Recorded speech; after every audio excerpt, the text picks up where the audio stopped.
Paz contigo. Este é o programa Jardim de Deus, uma verdadeira clínica para a sua alma. Nós vamos tratar aqui de assuntos que podem tornar a sua vida cada vez melhor. Mateus 11, 28 a 30 diz assim: Venham a mim todos que estão cansados e sobrecarregados, e eu lhes darei descanso. Tomem sobre vocês o meu jugo e aprendam de mim, pois sou manso e humilde de coração. E vocês encontrarão descanso para as suas almas, pois o meu jugo é suave e o meu fardo é leve. Eu sou a pastora Gleisiele Oliveira, faço parte da equipe Jardim de Deus e sou psicanalista em formação. Eu sou o Márcio Lopes, pastor auxiliar na Igreja Batista Getsemane e também vice-coordenador da Clínica Jardim de Deus. E nós vamos hoje nesse programa que tem o tema 3 dias para a cura da sua alma com o Dr. Francis Bittencourt. Ele que é psicanalista, doutor em teoria e técnica psicanalítica, CEO do Instituto Bittencourt e diretor da Clínica Jardim de Deus. Pastor Francis, seja muito bem-vindo. Fala pra gente e explica para todos que estão nos assistindo o que é a Clínica Jardim de Deus. Muitas pessoas têm dúvida se é uma clínica voltada para a alma, se é sobre internação, se é um laboratório. A Clínica Jardim de Deus, apesar do termo clínica inserido no nome, trata-se na verdade de um retiro.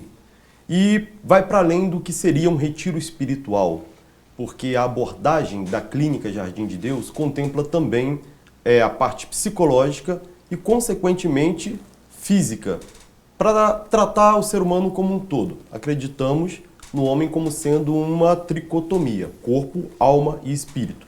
E sabemos que uma coisa tem ligação com a outra. O grande diferencial entre a Clínica Jardim de Deus e um retiro espiritual é essa abrangência que vai do espírito à alma, da alma ao corpo, em um tratamento que dura 3 dias, começando na sexta-feira à noite e encerrando no domingo por volta das 14 horas após o almoço. É realizado na sede campestre da Igreja Batista Getsemane, onde contamos com uma infraestrutura apropriada para esse tipo de evento, com alojamentos bem confortáveis, com suítes e toda a área voltada para essas ministrações e também uma dinâmica de atendimento. É esse um modelo de clínica que nasceu no coração do pastor Jorge Linhares e desde então ele vem implementando aqui na Igreja Batista Getsemane. E para que pessoas é destinada ou recomendada a Clínica Jardim de Deus? Para todas as pessoas. A gente costuma brincar dizendo que a Clínica Jardim de Deus é uma clínica da alma, portanto é para quem tem alma. Então trata-se de pessoas que estejam passando por algum tipo de problemas de relacionamento. Sejam relacionamentos com Deus, onde entraria a parte espiritual, relacionamento interpessoal, onde envolve relacionamento conjugal, de amizade, de trabalho e também um relacionamento consigo mesmo. Tudo isso é tratado ali de uma maneira de linkar, integrar um assunto ao outro. Então, qualquer pessoa pode fazer parte. Quando nós falamos que é uma imersão, que são 3 dias de duração, às vezes as pessoas ficam perguntando, mas o que acontece nesses 3 dias, né? Na sexta-feira, a gente só vai para lá e dorme. Como que é o processo, né? O que é feito nesses 3 dias lá de imersão? Esse aí é o grande diferencial que a Clínica Jardim de Deus apresenta em relação aos retiros espirituais ou às clínicas psicológicas. Porque nós tratamos ali justamente da ligação entre as duas coisas. O termo ali seria um programa. A pessoa segue um programa que ele tem uma continuidade, um início, um meio e fim, começando com uma fase que a gente chama de fase de dessignificações. Depois segue-se uma fase de ressignificações e conclui-se o programa com a fase de neossignificações. Significações de quê? São significações de complexos. Esses problemas que surgem de relacionamento com Deus, com as pessoas, conosco, ela é um jogo de complexos mentais. E são justamente esses complexos que nós guardamos na nossa alma, na nossa mente, que são dessignificados, ressignificados e neossignificados. Portanto, é um programa com uma sequência cronológica que tende a entrar em um processo de transformação da mente do início ao fim, abrangendo espiritualidade e linkando-a à parte psíquica, que a alma é psique, a parte psíquica do ser humano, e com reflexos no corpo, considerando ali a somatização, que é o processo de manifestação no corpo de doenças da alma. São, então, 3 dias de evento. 3 dias. E do que são tratados? Que assuntos são tratados lá exatamente? A dinâmica do encontro, ela contempla palestras e essas palestras têm uma intenção clara de trazer ao entendimento do participante todo o processo de forma que ele se veja através daquela palestra durante aquela etapa do processo. Por exemplo, a gente começa ali falando sobre quebrantamento. É a primeira palestra. Então, quando ele fala sobre quebrantamento, ele já vem trazendo a informação onde a pessoa precisa se esvaziar. O termo quebrantamento refere-se a quebrantamento do quê? Quebrantamento do próprio ego, do próprio eu, que significa você abrir mão de convicções que não são convicções morais ou convicções ideológicas. Não, abrir mão de convicções referentes à sua própria identidade. Aquilo que você já constituiu e não está dando certo até então. E que para que seja transformada, você precisa primeiro abrir mão delas. Então a gente começa assim, com a palestra falando sobre um quebrantamento do próprio orgulho, do próprio eu, da própria identidade, a fim de abrir espaço para o novo. Quando a pessoa toma consciência disso, ela já se prepara para o que vem logo em seguida. Ou seja, não tem então uma forma de tratar a alma se eu não baixar a guarda. Exatamente. Eu preciso... É como um terreno, né? Onde eu pretendo fazer uma nova construção, eu preciso primeiro limpar o terreno da construção antiga.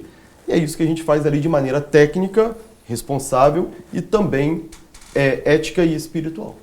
Muito bem. E quais outros temas ainda são tratados? Dentro dessa fase de dessignificação, a gente começa falando, né, a partir do quebrantamento, uma série de outras ministrações, como, por exemplo, falamos sobre heranças familiares de ordem emocional, de ordem psicológica, que continuam trazendo problemas para a atualidade. A gente meio que reage às determinadas situações de acordo com a bagagem que a gente traz. E muitas dessas coisas são heranças familiares. Falamos sobre iniquidade, que é uma relação de culpa e de separação com o divino, com o que é sagrado. Falamos sobre fortalezas da mente, que são justamente esses complexos gerados durante a infância e durante alguns traumas da vida, que tendem a resistir a modificações, constituindo-se aí como se fossem fortalezas da mente. E falamos também, ainda nessa fase, já migrando já para uma próxima fase, perdão. É onde você começa a renunciar e abrir mão dessas coisas e começa a liberar perdão e principalmente perdoar-se, abrindo o caminho então para a nova fase. Muito bem. Você mencionou aí fortalezas da alma, da fortaleza da mente, aliás, não é? Então, assim, a mente, então, ela se constitui, então, numa fortaleza que pode ser atacada, mas que também pode, dependendo do indivíduo, ele pode tornar inacessível. Exatamente, exatamente. Inclusive, o termo fortaleza é um termo simbólico, né? O termo técnico para isso seriam complexos ideoafetivos. São criações que foram feitas durante a nossa infância para algumas vivências e que para a época eram adequadas, porque se constituíam em proteção, assim como uma fortaleza é uma proteção Sim. da própria identidade. Entretanto, para a fase adulta, essas proteções já se transformaram em obstáculos.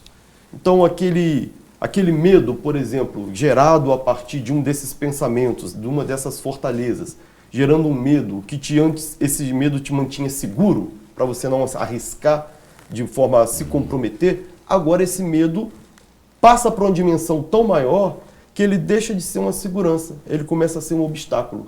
O muro da fortaleza não é mais para te manter seguro, mas Sim. te impedir o avanço, impedir o seu crescimento, e aí as pessoas, por causa de um modo de funcionar, é importante a gente frisar isso, nem sempre é sobre o modo de pensar. A gente às vezes pensa de um jeito e funciona do outro. Então é uma forma inconsciente que leva as pessoas a funcionarem de maneira a sabotar o próprio crescimento e o próprio desenvolvimento. Nessa ministração, ele toma consciência disso, enxerga a realidade dele naquele aspecto e consegue, então, saber onde ele precisa da modificação para conseguir avançar. Muito interessante isso. Às vezes as pessoas ouvindo falar nisso, né?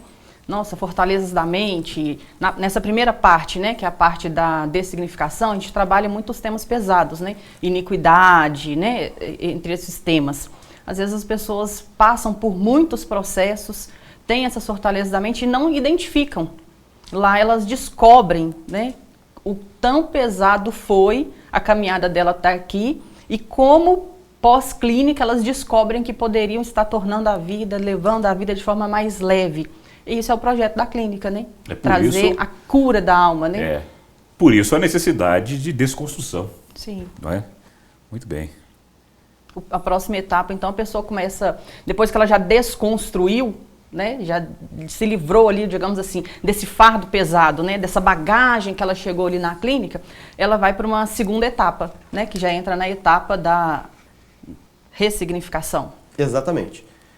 Vejam só.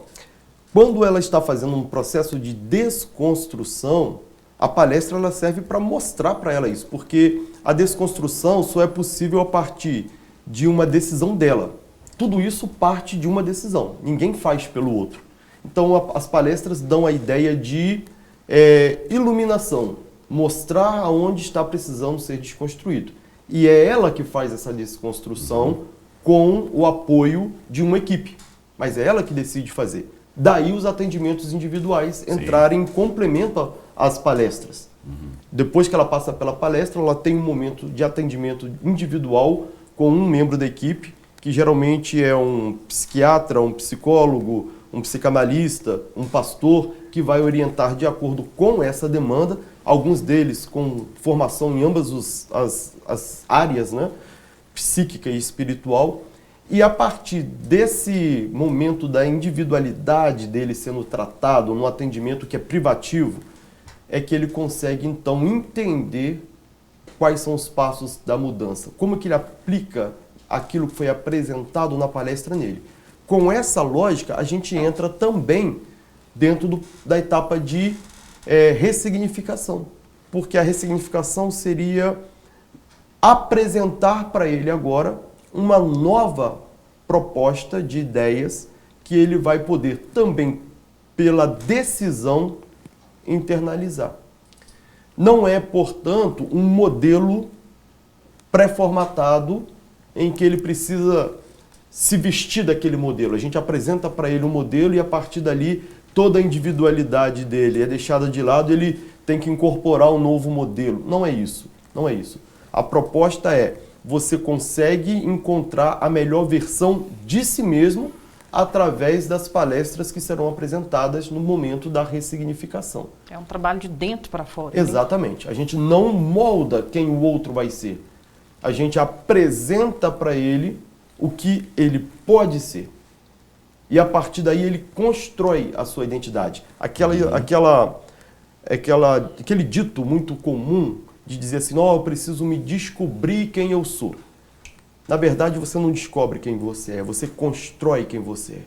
Se a sua personalidade foi construída ao longo da sua infância e agora você passa por um processo de dessignificação de parte dela e vai começar uma reconstrução de uma nova etapa, de uma nova parte dessa identidade, tal como lá atrás agora. Ou seja, se lá foi uma construção, agora também é uma construção. Lá baseada na realidade infantil, agora baseada na realidade do adulto. Então, para fazer isso, são alguns temas abordados, como, por exemplo, a gente trata sobre paternidade, identidade, Espírito Santo. São as três principais que tratam nessa ordem de ressignificações. Por conta de termos a ideia de que uma estrutura psíquica tem três complexos de base, que é o complexo egóico, ou seja, as ideias que a pessoa tem sobre quem ela é. O complexo ideoafetivo, ele é isso. É um conjunto de ideias e um afeto sobre um tema. Quem eu sou compõe justamente isso, um conjunto de ideias que eu tenho sobre quem eu sou. E o afeto que eu tenho em relação a isso. Eu posso gostar de quem eu sou, eu posso não gostar de quem eu sou. Então isso é a minha ideia de identidade. É o meu eu. Então esse eu, ele vai ser transformado a partir da experiência apresentada ali, tomando Cristo como referência. Não como modelo de cópia, como referência. Ou seja, Cristo é o Filho de Deus, unigênito Filho de Deus. Até o momento da sua crucificação, da sua entrada no céu de forma já ressuscitado, onde ele então deixa de ser unigênito e passa a ser chamado na Bíblia de primogênito, ou seja, o primeiro de muitos outros filhos e filhas de Deus que viriam. A partir daí, já tem uma transformação. Eu deixo de ser o que a minha história construiu de ruim e passo a ser aquilo que Deus diz que eu sou, um filho de Deus. Trata-se, portanto, de empoderamento pessoal. Eu me reposiciono e me empodero disso. A partir daí, meu relacionamento com Deus e com os outros tende a mudar. Eu mudo a minha identidade. Agora, interessante isso sobre identidade, porque na clínica, eu imagino que chegam muitas pessoas que têm distorcida a sua identidade. Talvez por não ter referência das suas origens, dos seus antepassados, dos seus pais. Talvez não tenha essa noção e talvez não consigam se achar ou ter essa referência. Mas mesmo assim, você está falando da necessidade de ter uma nova identidade agora sobre dentro, ou diante da referência de Cristo, para transformação da vida, para mudança de características, não vou dizer de caráter, mudança de caráter, mas eu estou falando de mudanças de características que levam a decisões, atitudes, que a gente tem, algumas dessas atitudes a gente até confunde e diz que essas atitudes são parte da nossa identidade, quando na verdade elas precisam ser de fato transformadas, para então a gente saber de fato qual é a verdadeira identidade, não é isso? Correto. O termo conversão justamente é isso. Conversão é você se transformar. E essa conversão a Bíblia apresenta como sendo uma transformação da mente, através da mente. Onde você deixa de tomar forma desse mundo, ou seja, do que o mundo te trouxe, e se transforma pela mudança de mentalidade. Que mentalidade é essa? A mentalidade de Cristo. A Bíblia fala de mente de Cristo. Não Cristo sacrificial, não o Cristo salvador, mas o Cristo Filho de Deus. Mente de Cristo, então mente de Filho de Deus. Onde eu passo a me portar dessa forma, com a consciência de quem eu sou. E, obviamente, muda o meu outro. Porque o nosso eu é feito por um espelhamento. A gente faz espelhamento desde que nasceu. A gente vê no feedback do olhar do outro se a gente está sendo bom, ruim, agradável, desagradável, desejado, rejeitado. E é a partir daí que a gente se molda. Por exemplo, o espelho escolar fala assim, olha, ser um bom aluno é você ter bom comportamento e tirar boas notas. Resumindo aqui.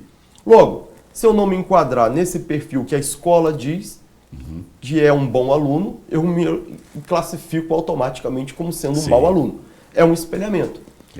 A mentalidade, então, de construir uma identidade a partir de uma mente de Cristo implica você ter um espelhamento de uma mudança da paternidade. O seu espelho paterno muda. Deixa de ser o pai que às vezes você teve problemas com ele, teve problemas geracionais envolvidos ali, e passa a ter uma nova referência de um Deus provedor. De fato, e paternidade realmente é um assunto que influencia tremendamente a identidade de alguém. Tecnicamente, ela é responsável pelos nossos sensos de auto-autorização. Ninguém alcança para além de um determinado limite se não se autorizar a tal. E essa auto-autorização vem desse complexo paterno, que é uma internalização da função paterna. E do momento que eu mudo minha identidade para a identidade de filho de Deus, eu mudo meu complexo paterno por um que me autoriza mais, que me autoriza o além, ou ir além. E é essa nova auto-autorização que permite uma mudança de vida. Então eu não mudo só o meu eu, mas eu mudo também o meu outro. Olha que interessante. É interessante porque, também sem querer avançar demais nesse assunto, mas ele é muito interessante quando você vai avaliando esses detalhes. Porque uma pessoa que tem uma identidade distorcida, ou que uma paternidade também distorcida, isso vai resultar que essa pessoa também, ela também produza, tenha atitudes distorcidas, que são as suas palavras, o modo de dizer, como é que ele vai se referir a outras pessoas, como é que ele vai se referir a si mesmo e como é que ele vai também expressar-se, ou seja, ao invés de se expressar com a segurança de uma pessoa que sabe a sua identidade, sabe a sua paternidade, ele começa então a ter também expressões distorcidas, não é? Eu imagino que um dos temas que você mencionou, que tem a ver com o poder das palavras, né? O modo de falar, isso também vai ser impactado com a transformação na identidade e na paternidade. Correto, correto. Quando você se reposiciona, né, que é isso que é a mudança, é um reposicionamento, você muda tudo. Você muda o seu modo de se enxergar, a partir daí você muda também o seu modo de enxergar o mundo. E automaticamente o seu modo de falar vai mudar. Seu modo de se comportar vai mudar. A sua posição diante do outro é modificada. Ali então são trabalhadas, pastor Márcio, questões de rejeição. Às vezes a rejeição, ela não foi de fato. Ela não aconteceu na realidade factual daquela pessoa. Mas em algum momento, por causa de uma comparação, por causa de algum episódio, ela se sentiu rejeitada. Rejeitada na infância, rejeitada depois no relacionamento conjugal. E agora ela carrega na sua identidade a ideia do meu eu, né?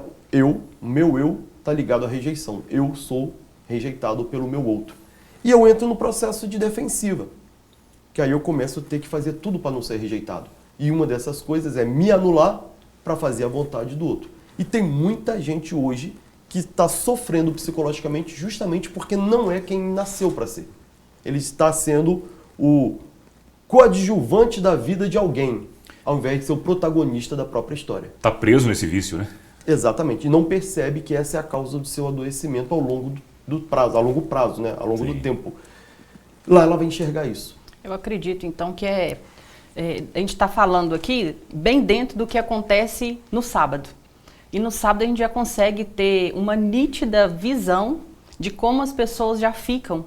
Porque às vezes as pessoas chegam lá com um semblante triste, caído, carregado. E aí no sábado, depois dessa desconstrução, e depois que elas passam por essas palestras, né, esse momento de tanto atendimento, quanto o poder das palavras, a identidade, o perdão, as pessoas já mudam até o semblante. Elas já estão ali autorizadas a deixar esse fardo pesado ali, essa herança que ela trouxe até ali, que criou essas fortalezas na mente, para já entrar num domingo mais leve, mais livres, e livre para ser quem ela é em Cristo, e não quem ela é baseado na opinião dos outros, né, nos padrões criados até ali.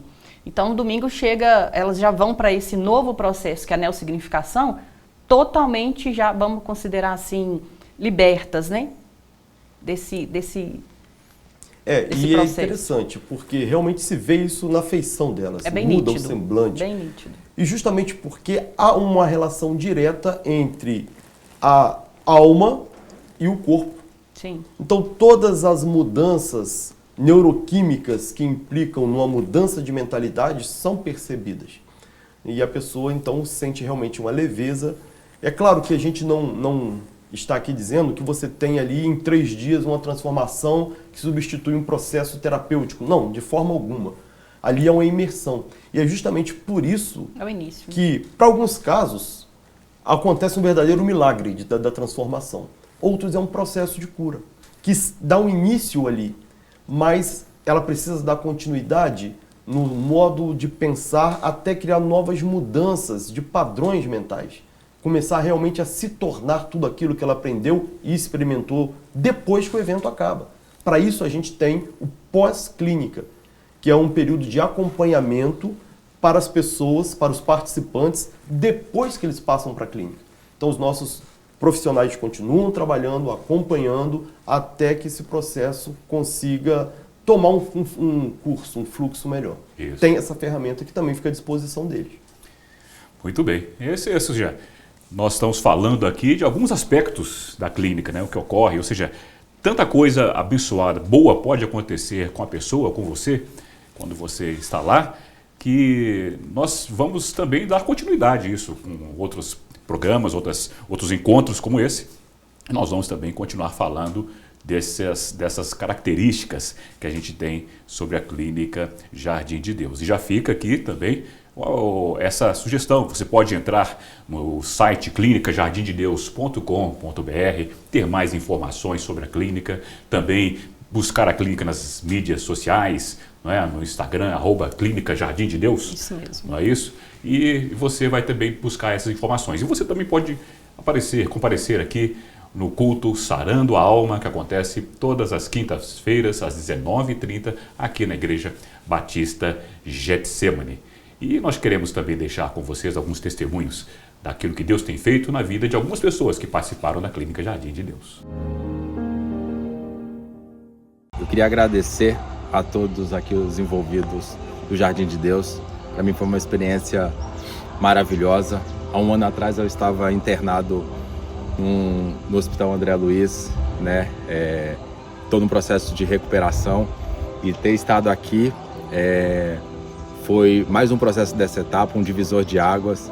Sei que eu posso voltar para casa agora uma pessoa muito melhor, né? Restaurar o meu casamento e sei que isso vai acontecer porque a presença de Deus foi real aqui e eu saio daqui cheio do Espírito Santo e glorifico a Deus por isso. Muito obrigado. Clínica da Alma é um divisor de águas para mim. A essência de Deus em minha vida se transformou de uma outra característica, mudando completamente a minha geografia. Eu vim aqui com o luto de um filho, no qual eu perdi tem 5 meses. Hoje meu luto termina. Eu vim aqui sem saber a minha identidade. Hoje eu sei quem sou. Eu quero convidar você que está aí do outro lado. Vem aqui participar da Clínica da Alma. Se você tem coragem em saber qual é o seu propósito e o que Deus tem para você como herança, vem. Olha para mim e olha para você. O que Deus fez em mim é um milagre. Eu quero saber se você é um milagre. Vem, participe. Ele curou em mim. Pode curar você também. Deus te abençoe. Só gratidão a Deus, toda a equipe que me recebeu, a Marisa, que desde o início orava por mim. Quando eu falava, Marisa, está acontecendo isso e isso, eu não sei. Ela disse, Priscila, venha com ele. Então, assim, toda a equipe, muito obrigada. Vocês não estão só resgatando a mim, o meu casamento, mas toda a minha família e toda uma geração que vem atrás de mim.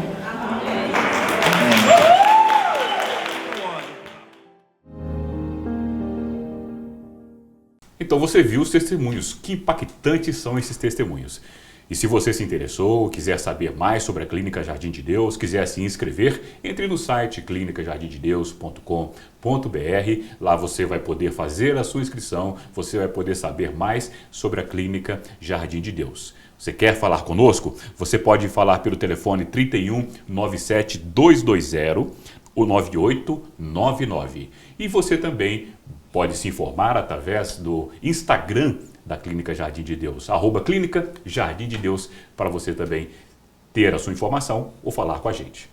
No mais, Deus abençoe você. Esperamos nos ver no próximo programa.